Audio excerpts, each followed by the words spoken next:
Hello welcome back to my channel guys. I hope आपको मेरी videos अच्छी लग रही हों बिकॉज हाँ I am trying to post as much as I can because I'm a new mother now, so I don't get enough time because मैंने अभी baby को सुलाया था और वो वापस उठ गया। सो चैलेंजिंग इसलिए मैं रेडी भी नहीं हुई। मैं जैसी हालत में मैं वैसे ही बैठ गई। I just put up this चश्मा for the glamour but I can see इसमें ये सब आ रहा है तो I don't think so. Okay normal. It's such a tiring job.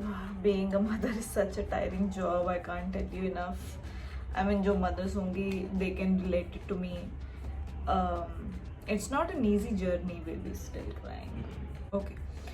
So आज मैं आई हूँ आपके पास अपनी बर्थ स्टोरी शेयर करने बिकॉज मैंने अभी जस्ट डिलीवरी व्लॉग डाला, उसका काफ़ी अच्छा रिस्पॉन्स मुझे मिला तो उसमें मैं पूरा कवर नहीं कर पाई थी। तो आई थॉट कि एक सिटिंग चैट करेंगे जिसमें I can tell you my experience that whether I had C-section or normal delivery or whether I have a boy or girl. I mean, you got to know about it's a boy because जो decoration थी वो blue में थी और हमारे gate पे लगा भी था वेलकम बॉय। सो उसको मैं सीक्रेट रख नहीं पाई but yes I can tell you about the delivery method which I had whether it's a C-section or normal. Okay, so to begin with, मेरी प्रेगनेंसी में भी थोड़े बहुत चैलेंजेस आए। I don't want to talk about that because it went okay but if you want to know so I will tell you the initial part. on the 5th month I think my hemoglobin started to low. Haemoglobin कम होता जा रहा था, जितनी बार भी हम test करा रहे थे हीमोग्लोबिन नीचे ही जाता जा रहा था और बाद में हमें इंटरप्शन ऐसे तो डेफिनेटली मेरा बेबी काम करने देगा ही नहीं मुझे बिकॉज अभी वो क्लस्टर फीडिंग पे है। आई नो वेरी डिफिकल्ट, भूखा रहना कितना डिफिकल्ट है। So I think I am gonna continue with my video like that. Camera थोड़ा आगे कर लेती हूँ बिकॉज आपको मेरी आवाज़ नहीं आएगी। सोता भी नहीं है यार, बहुत परेशान करता है। ओके तो begin the journey with I have to get up again with the baby because I want to close the door. बहुत शोर आ रहा है। I don't think so I can make a video like that. Socks क्यों डाल देते हो baby? तो टू नो दैट कि पूरे 9 महीने मुझे वॉमिटिंग रहा है कि ये चैलेंज था पूरे 9 महीने लाइक और लास्ट में 7, 8, 9 मंथ में acidity issue like it was a lot. एक सबसे बड़ा चैलेंज जो आया था हीमोग्लोबिन का, तो I told you and then I had like little complication of low lying placenta.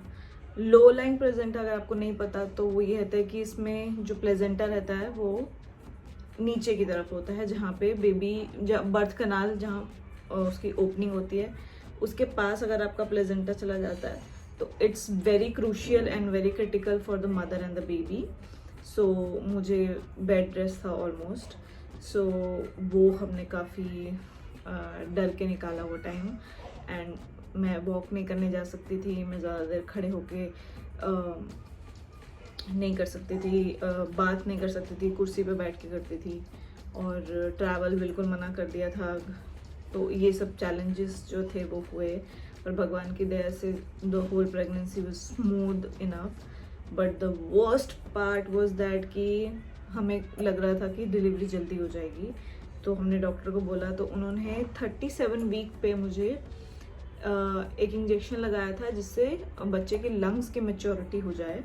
अगर सपोज अगर डिलीवरी पहले हो जाती है तो प्री टर्म डिलीवरी जिसको बोलते हैं वो अगर हो जाती है तो हम रिस्क नहीं लेंगे, हम बच्चे की लंग मैच्योरिटी के लिए आपको एक इंजेक्शन लगा देते हैं जो 12 घंटे में नहीं तो 24 घंटे में आपको 2 इंजेक्शंस लेने होते हैं, 4 इंजेक्शंस एक्चुअली, दो के हाँ मिक्स करके एक इंजेक्शन में 2 इंजेक्शन डलते हैं। तो ऐसा था, वो इंजेक्शन मैंने लिया and you won't believe I had the most severe headache like migraine head, वो इतना पेनफुल था कि मैं और किसी चीज़ पे तो नहीं रोई, बट 3 days जो मैंने उससे इंजेक्शन के बाद निकाले हैं, that was most painful. I was crying, I couldn't sleep. मुझे ऐसा लगता मेरा हेड गिर जाएगा नीचे, इतना पेन था. एंड मेडिसिन आप कुछ खा नहीं सकते. एंड उसके साथ मुझे फीवर भी हो गया. And that was really really really bad pain. And वो 2 दिन मैंने कैसे सर्वाइव किए सिर्फ मैं जानती हूँ. I mean it the most horrible.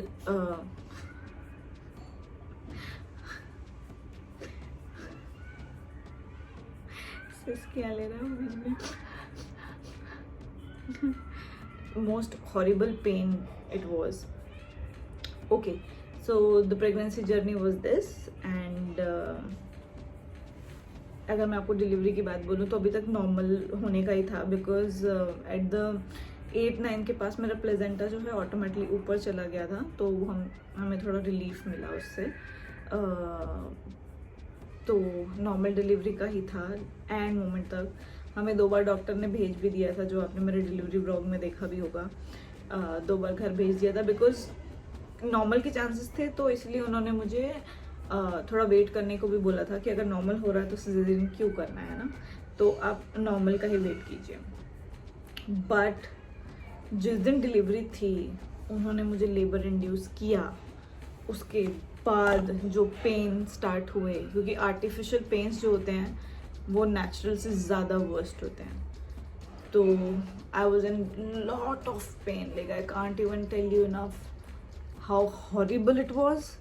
But मैं बेयर करने के लिए रेडी थी, इसलिए मैंने 6 घंटे पास कर दिए कैसे भी करके लेबर में. And with worst pen.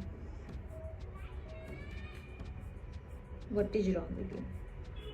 Worst pen.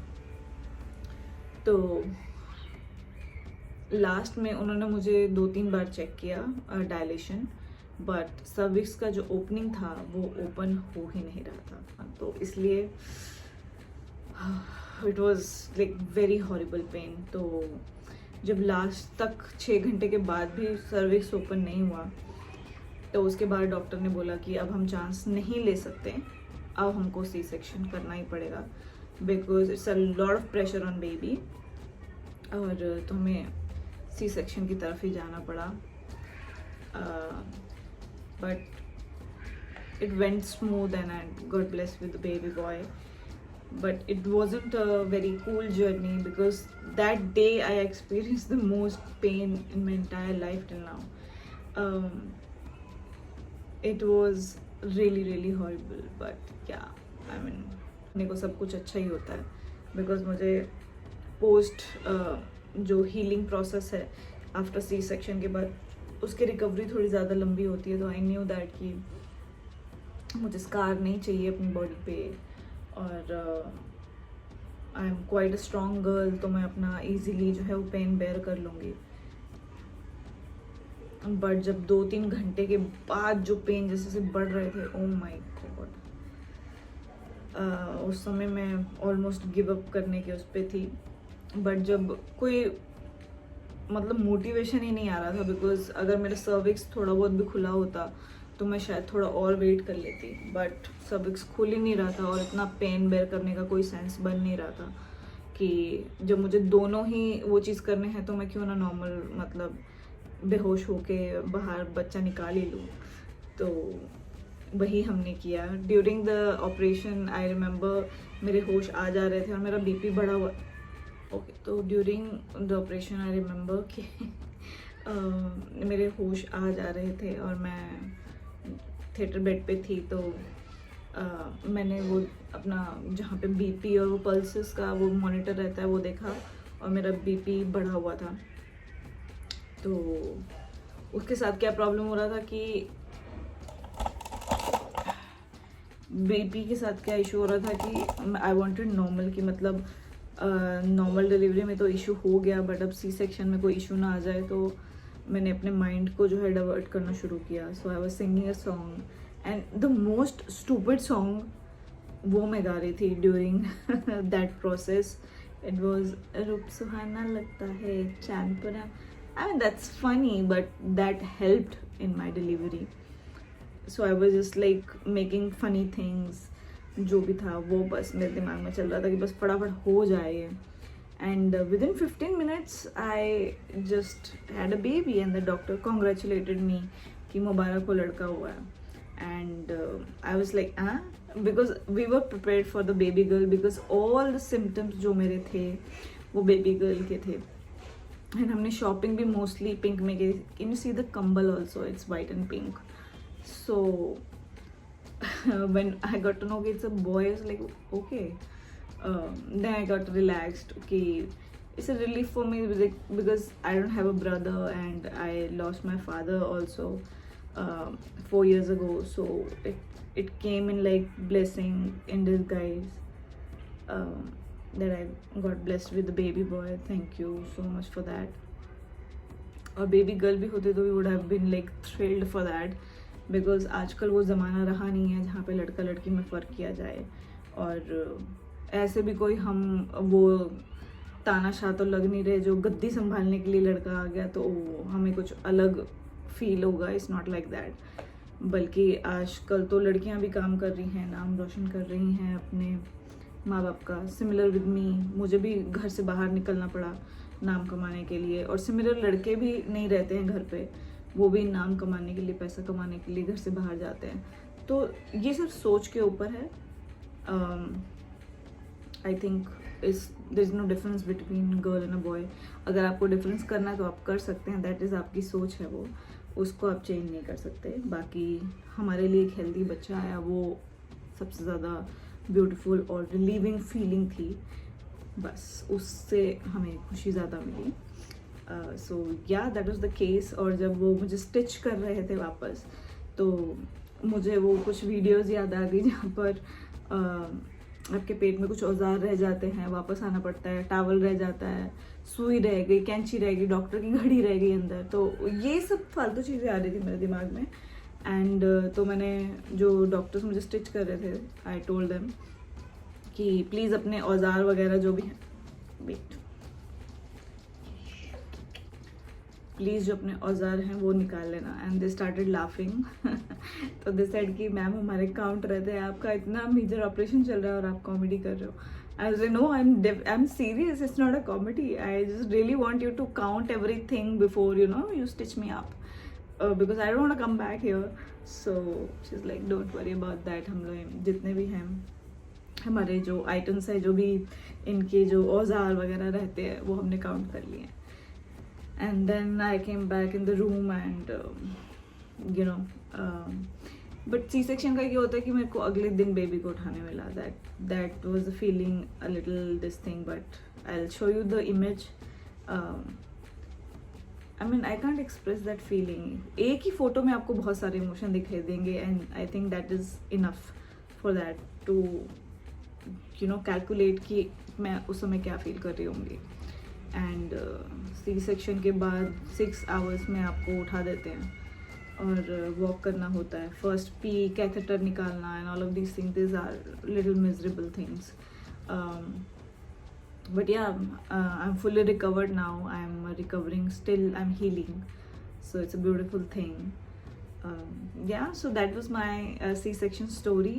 And I hope आपको कुछ चीज़ों का पता चला हो इस बारे में और क्या क्या आपको ध्यान देना चाहिए. लो लाइन के बारे में नहीं पता था तो I just told you about that. So yeah that was it. I hope you like my video. ऐसे ही सपोर्ट करते रहिए मुझे. मेरी वीडियो को लाइक कीजिए, शेयर कीजिए और सब्सक्राइब कीजिए. Thank you so much. Peace out.